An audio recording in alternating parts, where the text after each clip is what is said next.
Durog ang AFP Road.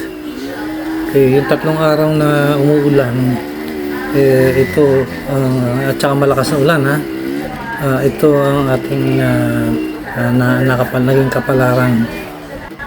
Itong kaprasong to na hindi pa nasisimentohan ay talagang laging nadudurog to kasi tuwing may dumadaan na tuwing may bagyo, kinakain niya talaga yung lupa at nagkakaroon ng malalim na hukay or malalim na kanal.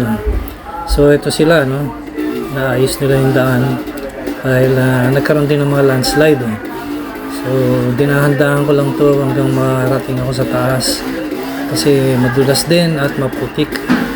So talagang hindi pwedeng bara-barabay dito, kailangan unti-unti lang. So ayan ang landslide.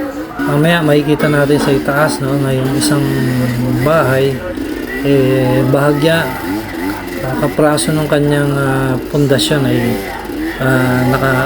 nakalutang na dahil nadali ng landslide, dugiba yung lupang tinutungtungan ng kanyang pundasyon. So marami pa may papakita sa inyo.